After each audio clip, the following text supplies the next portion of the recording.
the prologue, I should say. Not sure if I'm pronouncing that right. SKALD? SKALD? Yeah, but this is basically a demo. It's been out for a while. I've actually played this before, and even though it claims that it only takes 1 or 2 hours to complete, I've never actually completed it. But yeah, let's just hang on. I need to change some stuff. The keybinds especially. Quick save is F1, which I need to be F5.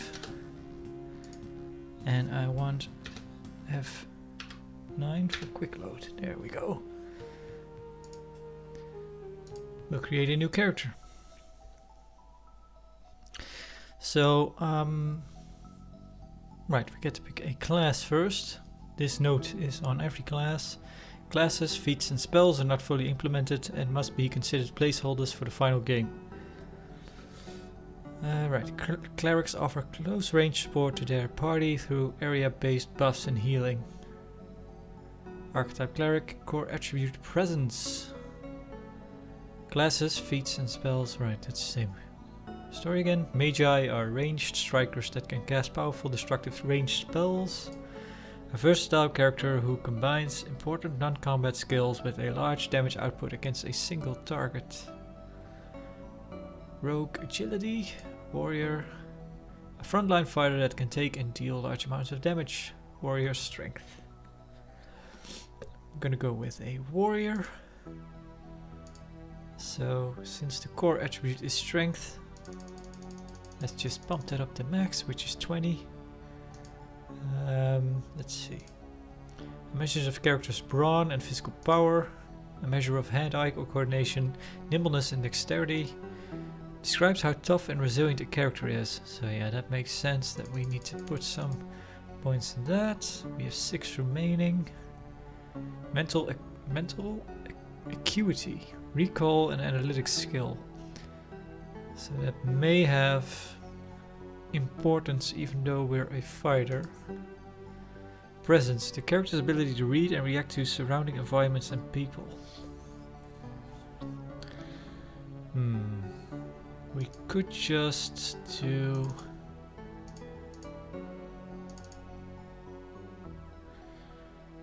Yeah, not sure if... So we can actually... Can go all the way down to 3. Not sure if that's wise to do.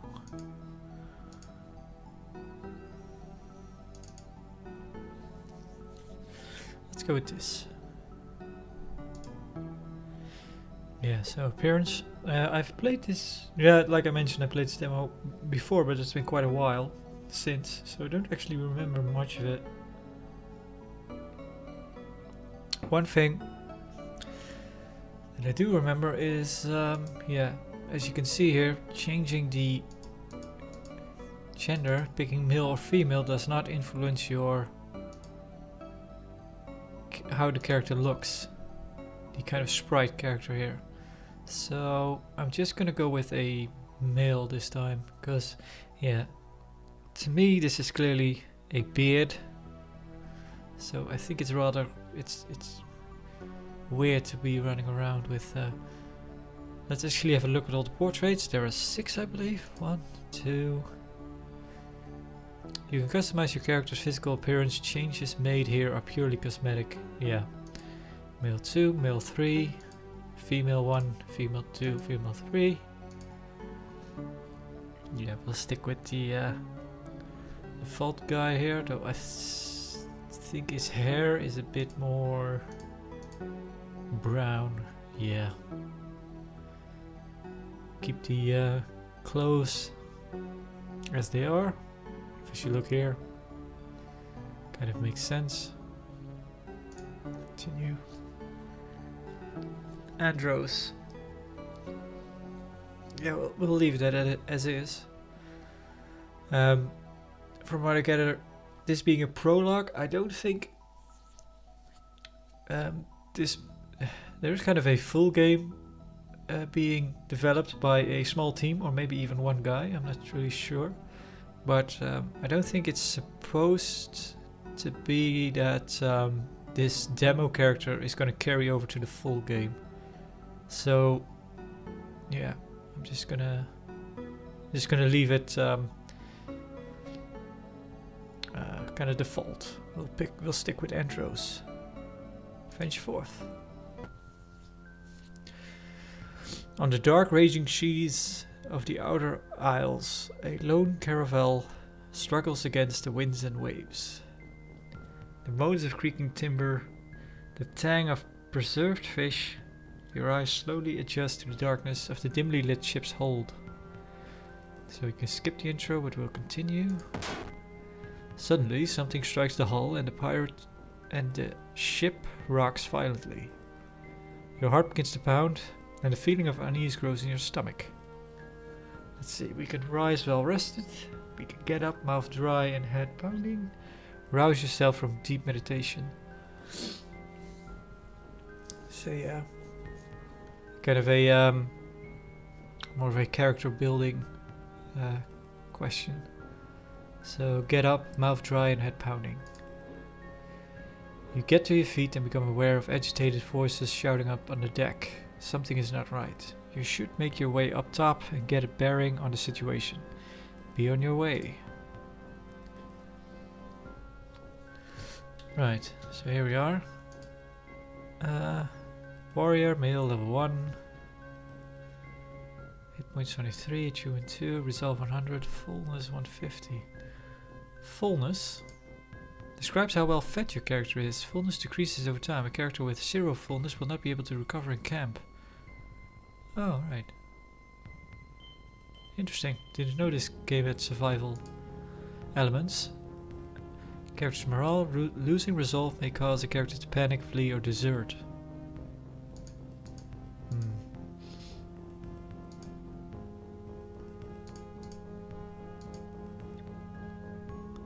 Gender is a cosmetic attribute, but it may result in a slight variation in dialogue. Right. So that's fine. Let's have a look around. The ship smells of dried fish and salt seas.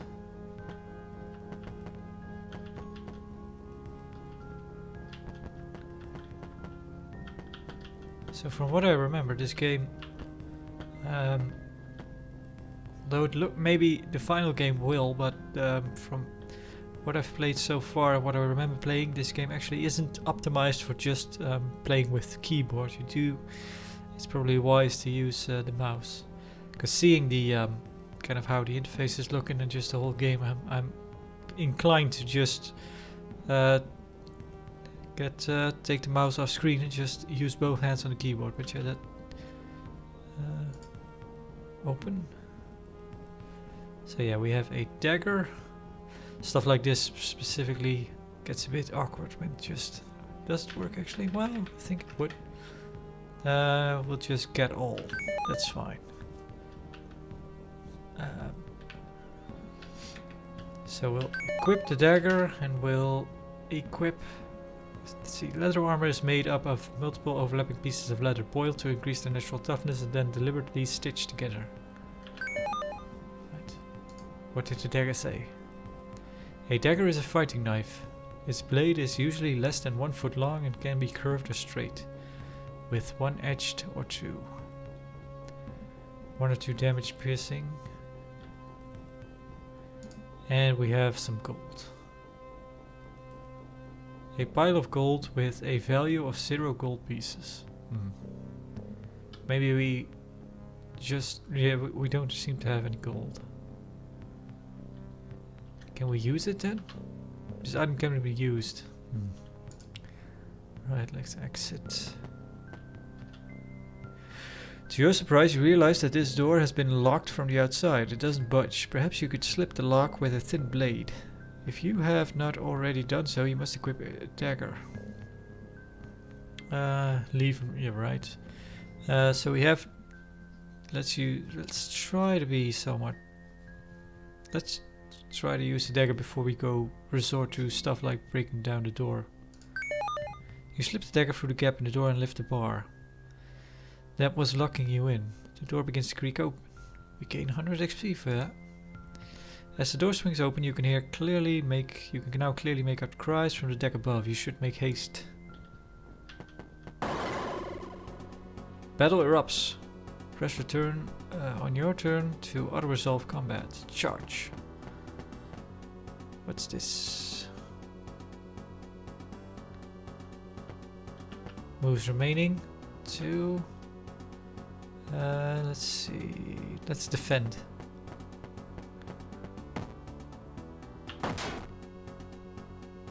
Hits and deal 6 damage, knocking out Rabbit Rat. Continue. You have defeated your enemies. Each party member gains 141 experience. Loot on the ground, red tail. Loot all and leave. Well, we're getting red tails. Coming fresh off Dungeon Lords, where we also got heaps of red tails. I think we can... There we go. Let's... Yeah, I don't think there's much here anyway. Yeah, let's go. Oops. You emerge onto the ship's lower deck. As your eyes adjust to the darkness, you become aware of a hulking figure standing in the shadows. Andros, there you are at last, growls a rough voice. So, as your eyes adjust to the darkness, but I take it was already fairly dark down below, further down below. But then again, maybe we've been adjusting to the darkness this entire time, so I guess it makes sense. Okay. Who's there? Show yourself. It's Roland. Where the tides have you been? Why are you skulking around? Below decks, planning on landing? Why? Mind your own business. What's going on? Why are you skulking around? The brute chuckles. Shadows suit a face like mine. Well, suits a face like this just fine. No matter, there's trouble and you're needed on deck now. What for? What's all this noise? Have we arrived? Let's get this over with. What for? What's all that noise? The island is in sight, but the damn guilders refuse to land. They want us to turn back. We lose a shot at the girl? Not sure what that's about. Did they say why? Only superstitious bilge. They claim they saw something in the water. Either way, our boys are about to showing them some very real steel. I guess if we can't land, we lose a shot at the girl. Maybe we'll find out more about it if we say this. And no one gets paid. Listen here, I know our boys better than most. We've hired them to go to Hydra and kill. If we don't pay them, things will go bad quickly. But the sailors are bloody terrified. They claim something is hunting us. Let's go for all the...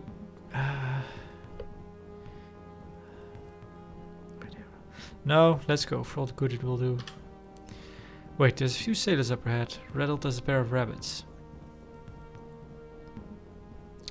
We're not here to make friends, if that's what you're suggesting. Is there a way past them? There are 2 doors ahead. Take the left, and we should be able to sneak past them without any trouble. Alright. Anything else I should know? Let's just get off this bloody boat.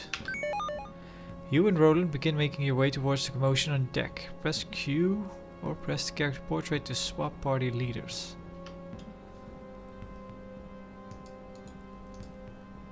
Let's see. Yeah,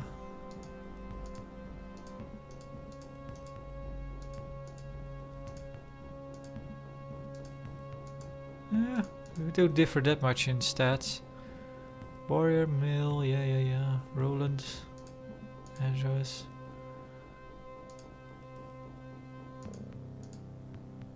We are both experts at slashing weapons.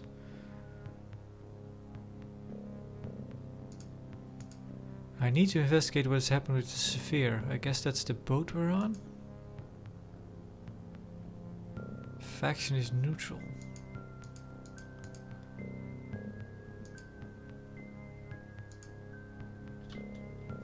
Okay.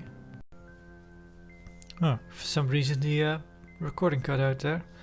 But yeah, still, I'll probably edit those two together. Let's see. Oh yeah, we have a quest log, I believe, a journal. Oh right, that's that. Well, we knew about that one. It happened when I looked at the map. Maybe that has something to do with it. Maybe that cut out the recording. So he told us to use the left one. So let's do that. And I think he means that we can slide by through the shadows.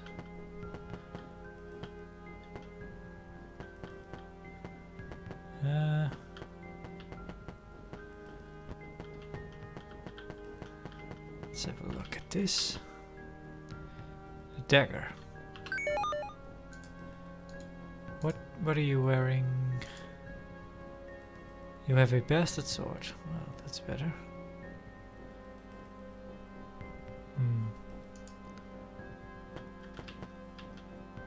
The sailor grabs at you, wild-eyed. Dead Emperors, it's coming for us. It whispers to me. Diplomacy. Let's try. Half insane with terror, the sailor screams and lunges at you. Oh yeah, we failed. Right, let's fight. Battle erupts. Press return on your turn to auto-resolve combat. Charge.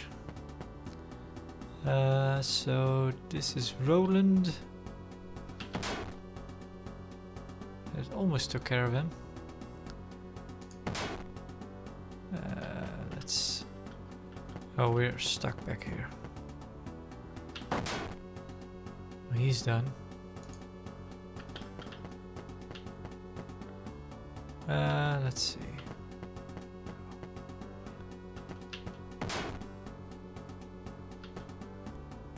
Oh, this is nuts.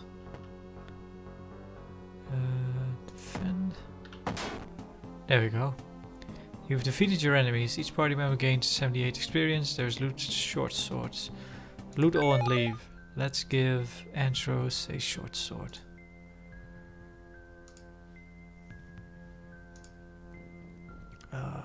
Unequip. Equip. Nope, that didn't do it. Use. There we go. Now we're wearing a short sword. Good. Yeah, we didn't really have a choice because we have to go up here.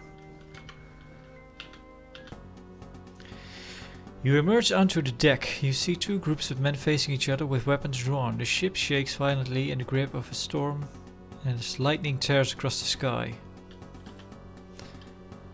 Amidst the din of the storm and their frantic arguments, you bellow for the attention of the assembled crewmen and mercenaries.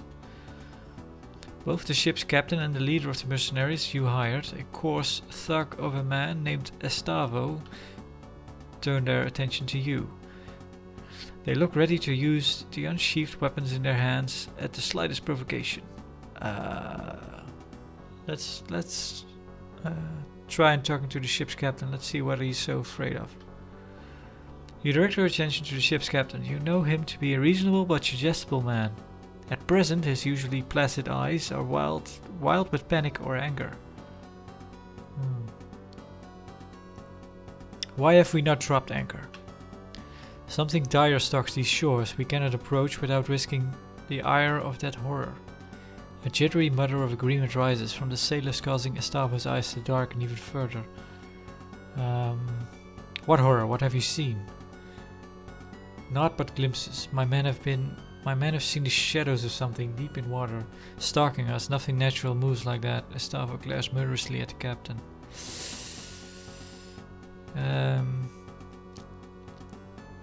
You, Renish, are on our deal based on a glimpse. Estavo, do as you will. Foolish supposition, take us in now. Yeah, let's say take the first option. There is desperation in the captain's voice. We are seasoned sailors. We do not balk at shadows. You need to be alive to rescue these girls you speak of. We're out of time. Sail us in, or argue the point with Estavo. You speak sense. Perhaps it's better to turn around. Estavo has a...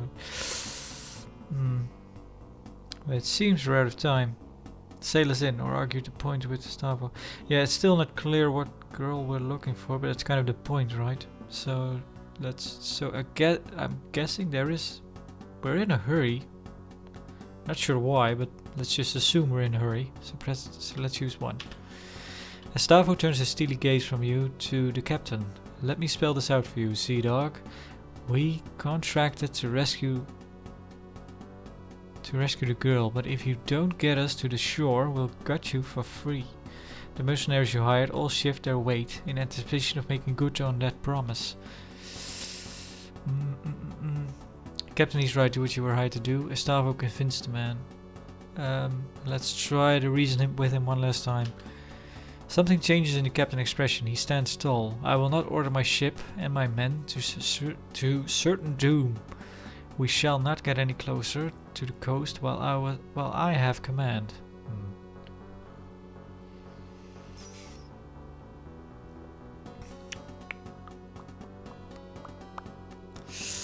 We can try diplomacy. I don't think it'll work, but let's try.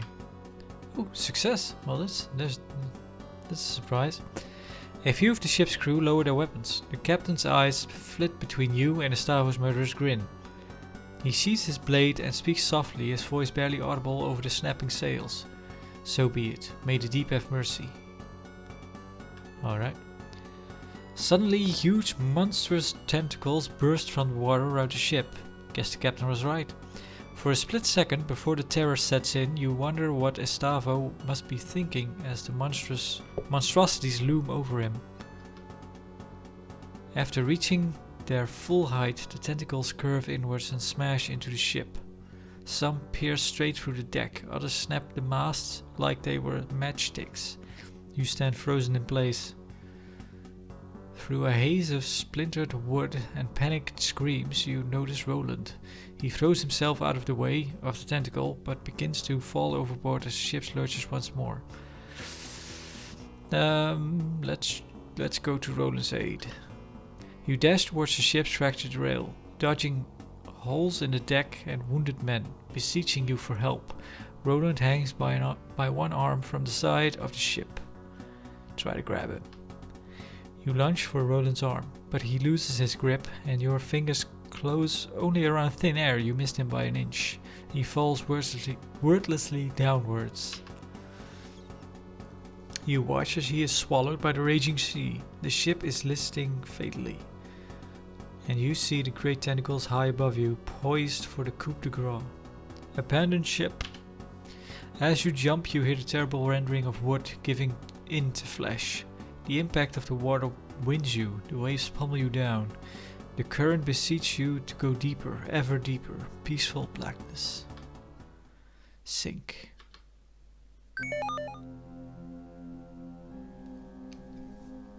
Yeah.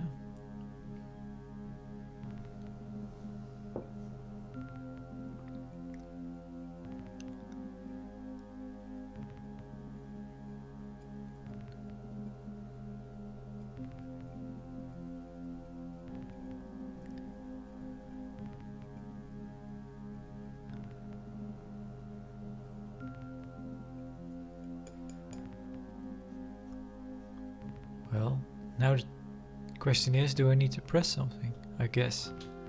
There we are. The Barren Estate. Added some items to the inventory. Let's see.